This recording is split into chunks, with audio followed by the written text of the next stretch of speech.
మండలంలోని చాలా గ్రామాలు ప్రజలు అంతుచిక్కని రోగంతో బాధపడుతున్నారు. కదిలిస్తే కీమో, ఫోర్త్ స్టేజ్ లాంటి కీలక పదాలు వారి నోటి నుండి అలవోకగా వస్తుంటాయి. ఆ ఊరికి పిల్లనిచ్చే వాళ్లే కరువయ్యారు.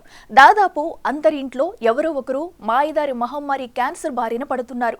కొంతమంది ధైర్యంగా బయటకు చెబుతున్నా మరికొంతమంది తేలుకుట్టిన దొంగల్లా బంధువుల ఇళ్లకు వెళుతున్నామని టౌన్కు వెళ్లి సైలెంట్ గా ట్రీట్మెంట్ తీసుకుంటున్నారు. తాము కూడా బాధితులమేనని బయటకు చెప్పుకోవడానికి చిన్నతనంగా ఫీల్ అవుతున్నారు. అసలు ఏం జరుగుతుంది? ఎందుకు క్యాన్సర్ మహమ్మారి చాప కింద నీరులా ఆ ఊళ్లలో పాకుతుంది? కారణం ఎవరు? Watch this story.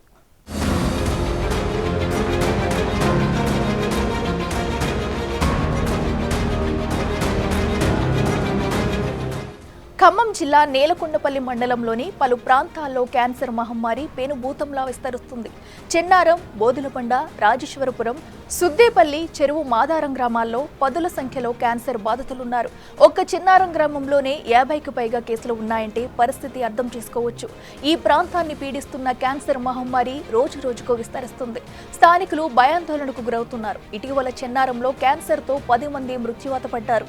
2 సంవత్సరాలలో క్యాన్సర్ మహమ్మారికి 15 మంది బలయ్యారు.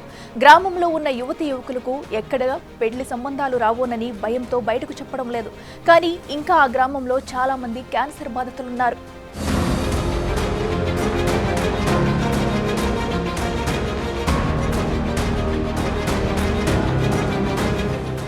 అసలు ఎందుకు ఈ గ్రామాలకు క్యాన్సర్ వ్యాధి వ్యాపించిందంటే ఆ గ్రామ పరిసరాల్లో ఉన్న షుగర్ ఫ్యాక్టరీ వల్లేనని గట్టిగా ఎవరూ చెప్పరు. ఎందుకంటే ఆ ఊరి పెద్దలకు భయపడి ఎవరు షుగర్ ఫ్యాక్టరీకి వ్యతిరేకంగా మాట్లాడే పరిస్థితి లేదు. వైద్య రిపోర్టులు క్లియర్గా ఉన్నప్పటికీ తమ కర్మ వల్లనే ఈ రోగాలు వస్తున్నాయంటున్నారు. కానీ ప్రభుత్వం ఖచ్చితంగా చర్యలు తీసుకుని షుగర్ ఫ్యాక్టరీని మార్చాలని, కానీ వ్యర్థాలు ఇక్కడ వదలకూడదని కానీ మాట్లాడరు. ఎందుకంటే ఇప్పటికీ ఏ ఒక్కసారి కూడా పొల్యూషన్ కంట్రోల్ బోర్డు కానీ జిల్లా అధికారులు కానీ షుగర్ ఫ్యాక్టరీకి వ్యతిరేకంగా ఒక్క రిపోర్టు కూడా ఇవ్వలేదు. కాబట్టి ఫ్యాక్టరీ నుంచి తాయిలాలకు అలవాటైన వారంతా సర్దుకుపోతున్నారు. ఇప్పటికైనా ఆ ఊరు నుంచి క్యాన్సర్ తరిమికొట్టే ఉద్యమం చేపట్టాలని కోరుకుందాం.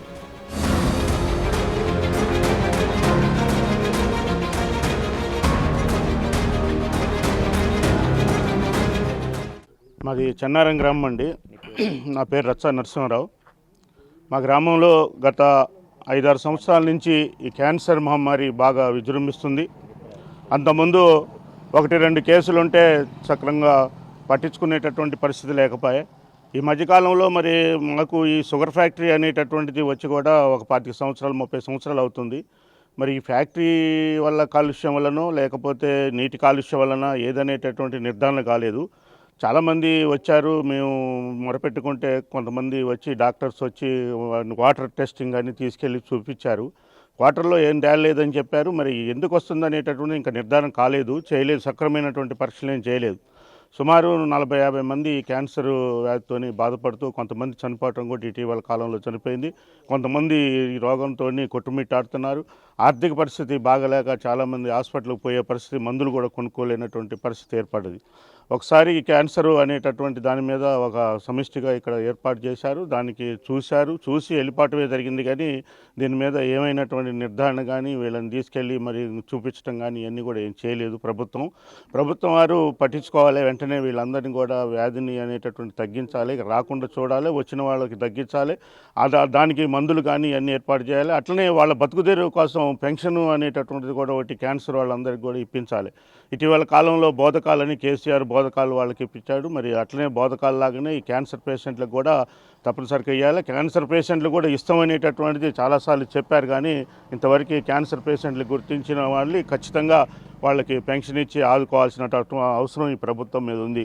ఈ ప్రభుత్వాలు ఎన్ని చెప్పినా వైద్య రంగం మీద పెట్టేటటువంటి ఖర్చు అనేటటువంటిది చాలా తక్కువగా ఉంది.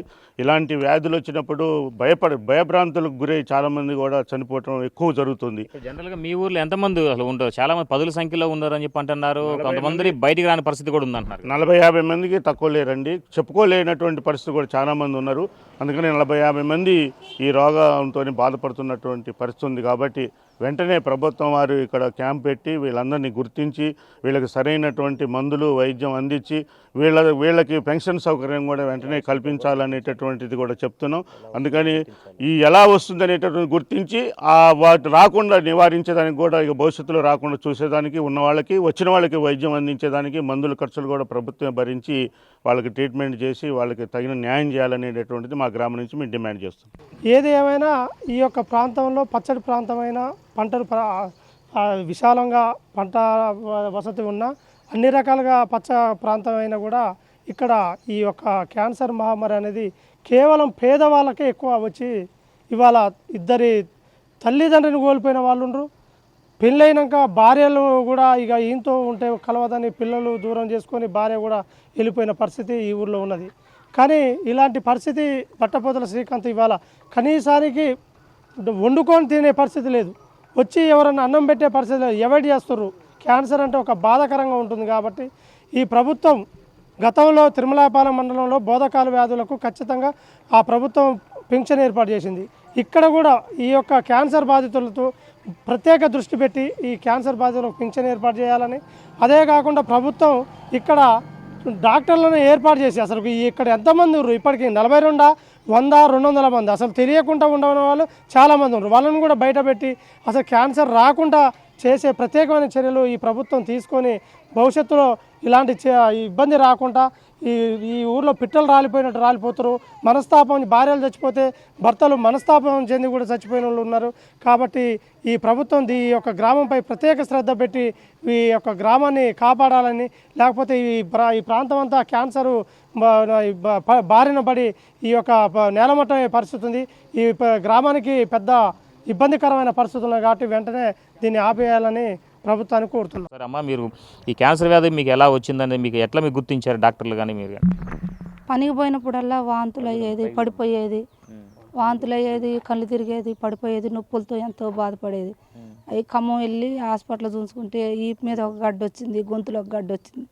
ఆ గడ్డని ఇట్లా చూసుకుంటే ఇది మామూలుగా వచ్చిన గడ్డే అమ్మ, కొవ్వు గడ్డ అని చెప్తే సరే కొవ్వు గడ్డేగా అని మేము పోయి మమతా హాస్పిటల్లో చూసుకున్నాం. మమతా హాస్పిటల్లో చూసుకొని ఆ గడ్డని కొంచెం కట్ చేసి పంపించి మళ్ళీ రిపోర్ట్ వచ్చేలాగే అది క్యాన్సర్ అని తేలింది. క్యాన్సర్ అని తేలింది.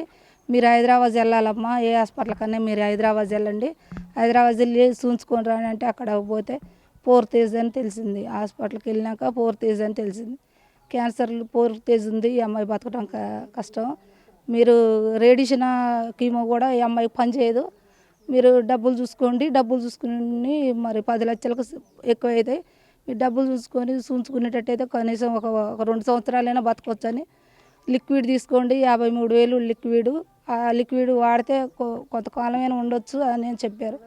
అలాగే మా భర్త నేను బాగా కూలి పని చేసేటోళ్ళమే మేము, ఉన్న ఆస్తులు ఏమి లేవు, అంతకుమించి మాకేమీ లేవు, 2 పిల్లలు చదువుకుంటమే సరిపోయింది, మాకున్న ఆస్తులు ఏమి లేవు, కూలి పని చేసుకొని నేను నా భర్త బతుకుతాం. ఈ డబ్బులు ఏడా లేకుంటే మేము అన్ని ఫైనాన్స్ వడ్డీలు కానీ అట్టని ఇట్టని తెచ్చి ఒక 10 లక్షల దాకా ఖర్చు పెట్టుకొని 2 సంవత్సరాలు అవుతుంది. ఈ 2 సంవత్సరాల మట్టి కూడా ఎంతో బాధపడి వడ్డీలకు తెచ్చుకొని చూసుకుంటున్నాం. కానీ ప్రభుత్వం ద్వారాగా ఒక్క రూపాయి కూడా మాకు చెందింది లేదు, గవర్నమెంట్ వైద్యం కూడా మాకు అందింది ఏమీ లేదు. అంతా కూడా మేము రెక్కల మీద బతుకుతూనే మేము వడ్డీలకు తెచ్చుకొని బతుకుతామండి. మాకు ప్రభుత్వం ద్వారాగా ఏ సాయమైనా కావాలని కోరుకుంటున్నాండి. మీరు ఏ శాఖ కనీసం ఒక పింఛన, ఒక కూలి పని చేసి వాళ్ళకి పింఛన్లు ఉన్నాయి, పని చేసే వాళ్ళకి పింఛన్లు ఉన్నాయి, ఒంటరి మహిళలకి పింఛన్లు ఉన్నాయి, వృద్ధాలో ఉన్న వాళ్ళకి పింఛన్లు ఉన్నాయి. అందరికీ అట్లా పింఛన్లు ఉన్నప్పుడు బోన్ క్యాన్సర్ వల్ల నేను ఎంతో బాధపడతానండి. 4th ఏజ్లో ఉన్నా మాకు ఏదన్నా ఒక సాయం కావాలని కోరుకుంటున్నాను. నా పేరు శ్రీకాంత్ అండి, నెలకొండపల్లి మండలం, ఖమ్మం జిల్లా అండి, చందన గ్రామం. అయితే అంత ముందు మా అమ్మమ్మ నాన్న ఉన్నప్పుడు నేను హైదరాబాద్ మమతా హాస్పిటల్ పోతే బోన్ కాదు అని చెప్పానండి. అయితే 5 దమ్ముడు పోయినా, 5 దమ్ముడు పోతే ఈ లోపు మా అమ్మకి అదే క్యాన్సర్ గడ్డ రావటం వల్ల మా అమ్మ మా నాన్న కూడా చనిపోయారండి. వాళ్ళిద్దరికి కూడా ఇదే క్యాన్సర్ వ్యాధి వచ్చి చనిపోయారా? మా అమ్మకి క్యాన్సర్ వచ్చింది, మా నాన్నకి కూడా అదే వచ్చింది. నేను పోలేక హైదరాబాద్ పోలేక ఇంకా ఇంత ఎక్కడనే ఉంటామండి. ఇంకా నలుగురు పిల్లగాళ్ళండి. మా ఆమె కూడా బోను కాంతం ఉంటుందని మా ఆమె కూడా నన్ను ఎత్తిపెట్టి వాళ్ళ ఇంటికాడ ఉంటానండి. ఇంకా నేను ఆమె కూడా వచ్చిందా? లేదండి, నాకు ఒక్కడిగా అండి. నేను పనికి పోకుండా ఉంటాను కాబట్టి వాళ్ళ ఇంటికాడ ఉంటారండి. ఇప్పుడు మరి నీకు ఎవరు వండి పెడుతున్నారు? నేనే వండుకుంటానండి. మరి మందులు వైద్యం ఇంకా లేదండి, పోవడం ఇంకా డబ్బులు లేవు, నేను బాగా ఉంటానండి. ఇంకా